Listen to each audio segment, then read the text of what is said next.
Hi, Sarah. Hi. Nice to have you on RNR Talks. So, let's start our podcast on understanding this magical world of makeup. So, I wanted to understand from you, how did you choose makeup as your line of work or your career, or how did you choose makeup as a genre? So actually, makeup just happened by chance. I was into advertising, and I had pursued that as my career. And then all of a sudden, like one day, I was just at home after that is post my marriage. So I was at home and I just spoke to my mom, and my mom just told me, "Why don't you just pursue your passion as your career?" And that's how I landed up into makeup, and I started it gradually, and now here I am finally. So, how long has been your journey? How many years long has been your journey? It's been a good 8 years now 8 years. since I'm doing makeup.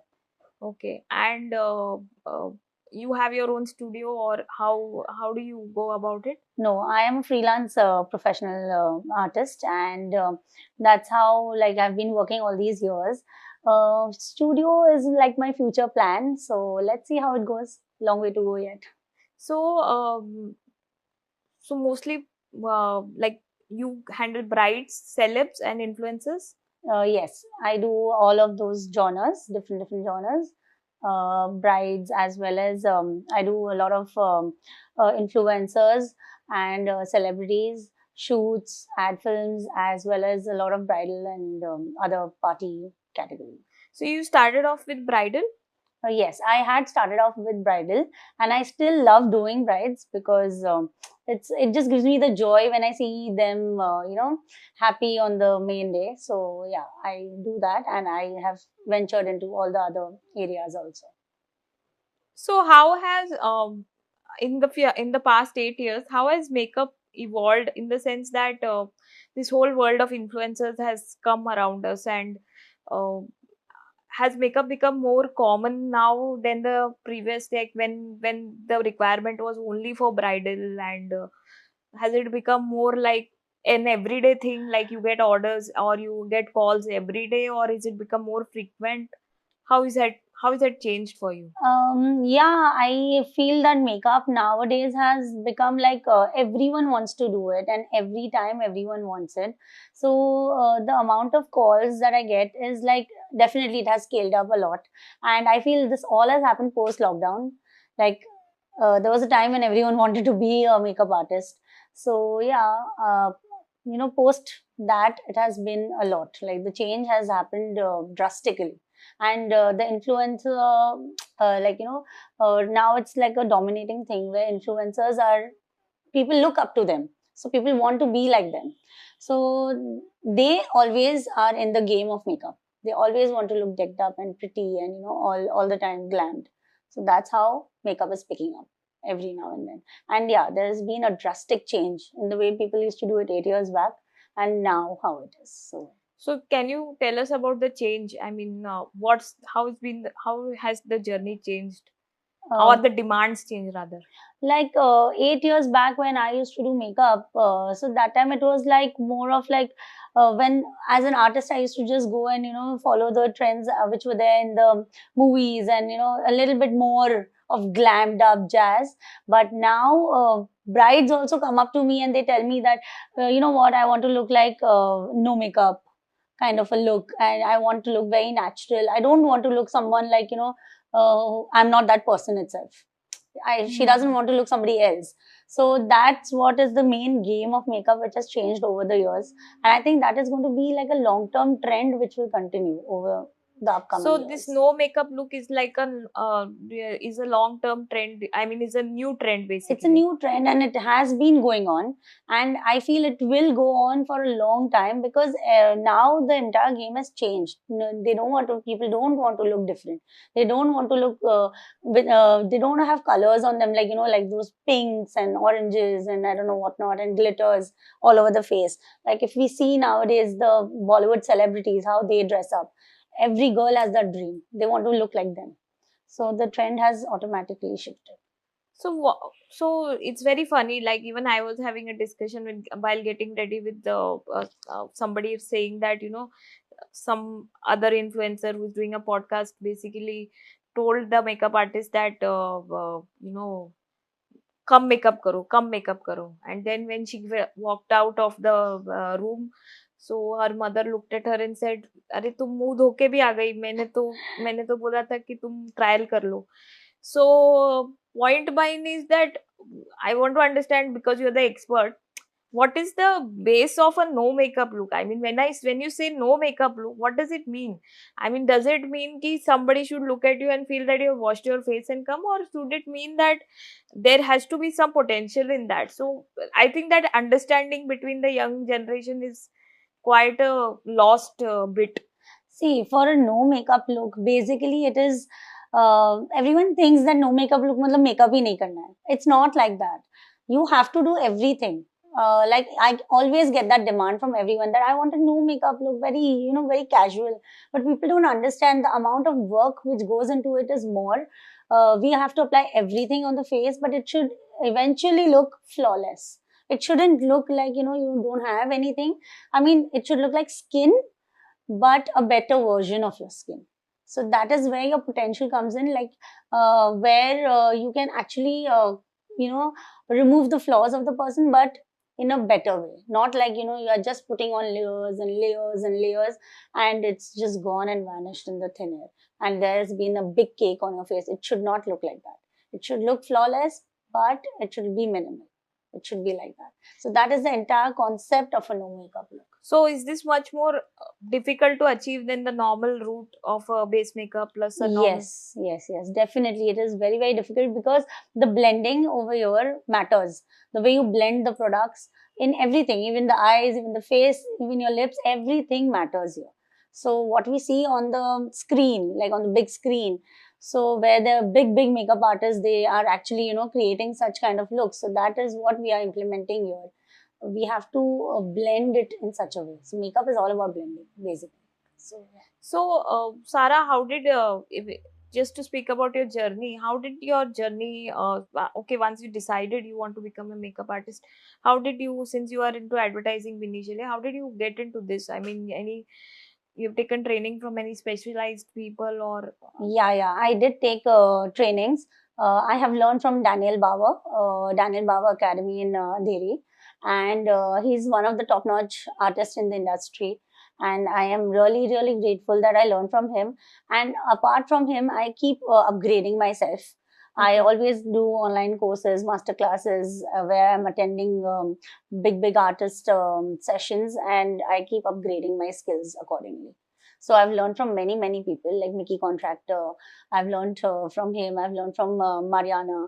So all those were like online seminars which I've attended, and I've upgraded my skills. So your transition was predominantly before COVID or just I can say post-COVID. post-COVID? Post-COVID, I've actually started learning from, because I did my course also post-COVID. Before that, I had done a small course, and I used to, do YouTube learnings, and accordingly, I used to practice, which really worked in my favor, and I could do it because it was my passion. And then after COVID, I thought that, I should just upgrade a little bit more, and that's when I started taking my courses. So what is your take on all these YouTube influencers who, buy the products, they gauge the products, then probably they try apply on themselves, and then they make videos. And of course, during COVID, these were the maximum hit views videos. So what's your take on that? I mean, take in the sense, I want to ask you that what do you feel about it? Like there was a time, I think some time back, where every other influencer thought कि उसको तो makeup आता है, सब कुछ आता है. So what's your take? Do you think that makeup doing is like it's an art? I mean, which should be performed by people who are technically sound in it, or every other person can become an influencer and then every other person can go and say कि तुम ये भी use कर लो, ये product खराब है, ये product अच्छा है. See, as a professional, I feel that, see, first of all, everyone and anyone can do makeup, as well as the anyone can become an influencer, but it takes a lot of other work. Like everyone thinks that अरे यार makeup करना इतना easy है, but it is not like that. Doing on your own self and doing it for someone else is a completely different ball game altogether. Like you need to know the colors, you need to know the things which goes into creating that flawless base. Like if I have to do makeup on you, I should know that what exactly I have to use on you to get that, you know, proper finish, which I don't think you, not being a makeup artist, would do it on me. I don't think you can achieve that. So I think people should understand and, you know, stick to what they are actually, and not just, you know, venture out and think that they are also makeup artists, because it is a very different level and genre altogether. And even for influencing, it's not like everyone can just go and, if tomorrow, if I'm not an influencer today, like if I'm not into influencing for products, and people just come to me and I give them some random suggestion, so that is not happening. I mean, you have to be in that game altogether, I feel. So everyone and anyone can't be an influencer, and they cannot be a makeup artist, though everyone can do their own makeup. I'm not saying they cannot, but yeah, They cannot be a makeup they artist. they cannot, like, just by doing my own makeup, I cannot call myself that, oh, I'm a makeup artist and I can come and do your makeup.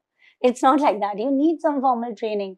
You need to be confident about others' skin, because it's a very big task and responsibility.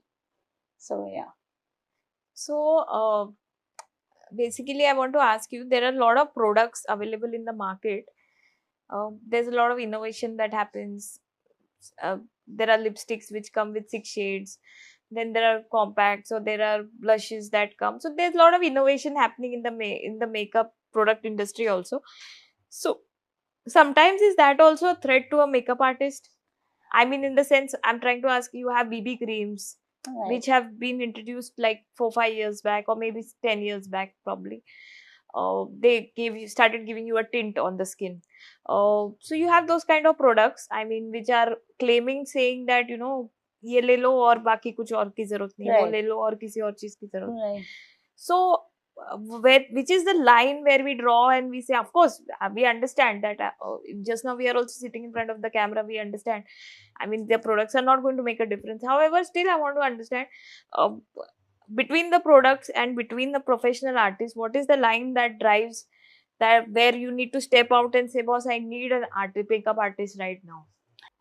So basically, I am saying that there are many brands who claim about different products, okay? But you only tell me, like, when you use that and when you go out, and then if at all you call a makeup artist at home and you get that professional look for yourself, don't you feel the difference? Because obviously there are different products in the market which are needed for that look, and it is there, and you need it. Otherwise, you can just do your own makeup, like personal makeup with 4 or 2 3 products, and get done with it. So that is the reason where I feel that, you know, makeup artists are always needed for all these kind of whatever professional events you have, for shoots or whatever it is. You need an artist. You cannot, come what may, you cannot do without it. So yeah. So are makeups different for different countries? Yeah, definitely. Like even in different cities, for example, in India itself, if you actually scroll through Instagram, you'll come to know that Delhi has a very different approach towards makeup, and Bombay has a very different approach towards makeup, because obviously the industry is here, and people all of Mumbai, everywhere, the ladies want to look up to, like, yeah, मुझे तो आलिया भट्ट दिखना है, मुझे तो ये दिखना है, मुझे तो वो दिखना है. So that's how the trends change. In Delhi, they will never go with something like what the industry does here. They will always want to look like heavy. Blingy. Yeah, blingy, heavy, like on, like I'm right there, like that kind of a thing. Yeah. And here it's a different, like, Yeah, it's a different ball game here. It's very different. Everyone wants to go subtle, light, pastels, everything like that. And even in different countries, for example, in Dubai and in America, everywhere it is different. Like somewhere it's heavy, somewhere it's light. So it depends. what is your favorite makeup trend? I love the, as we discussed, the no makeup look, and I love the dewy skin finish kind of looks. So that's like my style. So I don't like that too much, like on the face, like, you know, I'm not that kind of a person. I don't like that.